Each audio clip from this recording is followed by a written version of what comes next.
Today we're going to make a tweening effect with letters and the alien glow.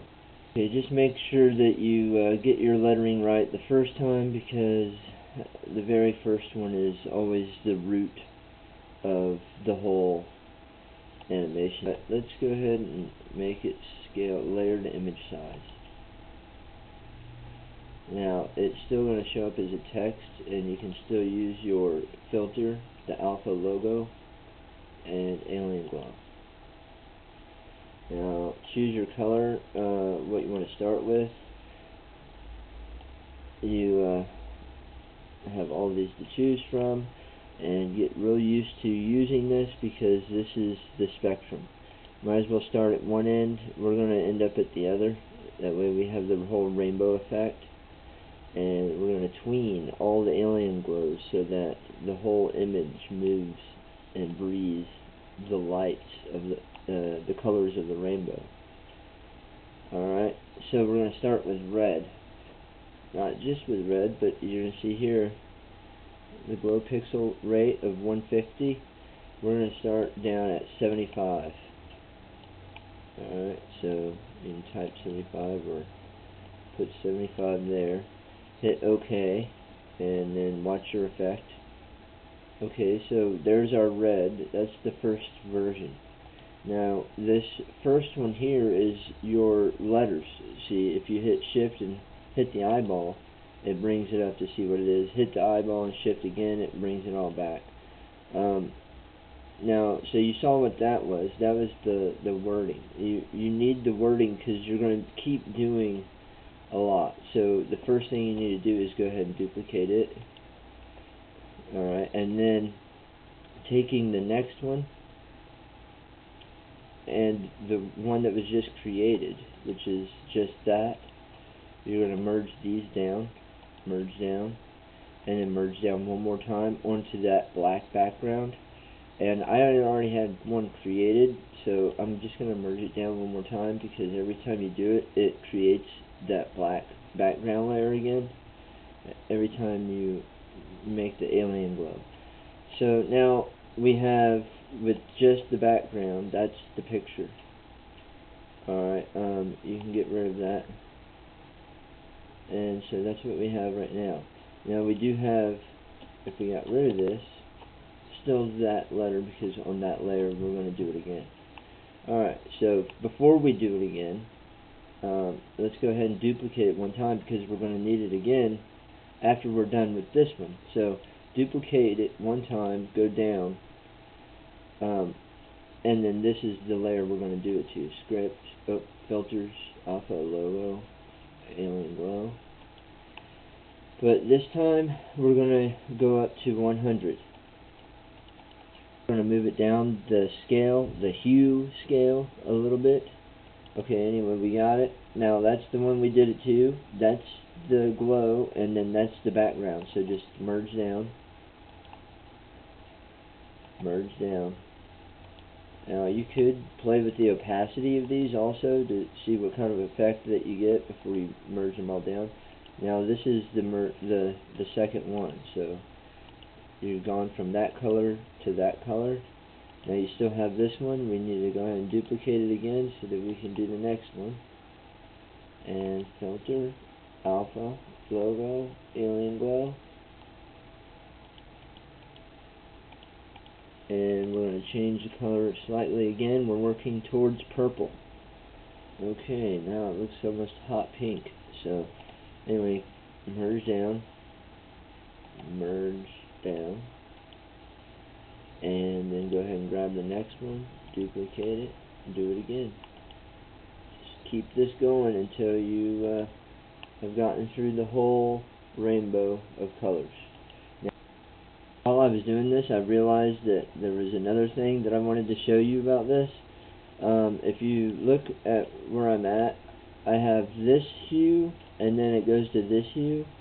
And since there's such a drastic change between the last two, sometimes what I'll do is I'll go ahead and I'll just move this down one layer, and then I'll do it from there in between those two hues. Now of course I have to remember what numbers I used for each of these. So when I go back to look at this one, I'll remember this one here rather. I'll remember that one and that one. So I'm going to be working from this one, so I'm going to start from here. Filter, Alien Glow. Now, I went up to 325 for the last one, and I was at, I think, 275 for the other one. So I'm going to go ahead and put one for 300, because I think we need that step. But we need the step because it's not the right hue. I went a little far on that. Okay, I'm going to go ahead and merge it down. Merge it down. Now, you've gone from that one to this one. A little less drastic. You see the difference? Now, I can come down. There's that step between, and then this one. Now you gotta remember when you come back to start again that you've already done this one. So you are starting from there. That's what color it is right now. So and you were at 325, don't forget, when you did that one. Okay, see, that's another thing. You got to remember what numbers you were using, so just really pay attention. I'm back. I found another thing at the very end. When you go to end it, you go back to the very beginning and look at the very first one that you started at, so that you can remember how small the blur is, or the glow, and that way you can start to work towards this at the end of the whole scenario. Now I'm up here and I'm trying to get to here. Okay, so I can just go between the two like this and see the difference. And that tells me where I need to blend from here to here, or rather from here to here. So from there to there. Not much difference now. So I'm going to go ahead and let that run, and I can go ahead and delete this one now. Of course, I wouldn't delete that yet unless you've actually saved the text, so that if you do lose the text, that you don't have to start over. So I'm going to go ahead and save it as an XCF file first. That way I'll have all the items separated, and if I decided I wanted to come in and change something, then I can always come back and change it. Okay, so I saved it in an XCF file format. Let's look at it first. You can go filters, animation, playback. Now another window will pop up, and there it is. Okay, push play. There, that's what it's done.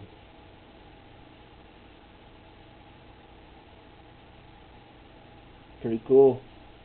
Now, and let's go ahead and we have all the eyes open, and let's have it all locked. Lock it. Anyway, that looks like it will still work with as bright as I've gotten. And there it is. It gets big, it gets small, it stays the same, whatever.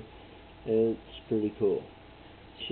And we can play with these things a little bit. You can, whatever you want to do. But I'm gonna optimize for GIF. Now you can go ahead and save it as a GIF. Save as Zion Station .gif, and it's in my folder. Export, and it's going to ask you GIF, and I put my copyright in there, Cache Israel, and I just say save.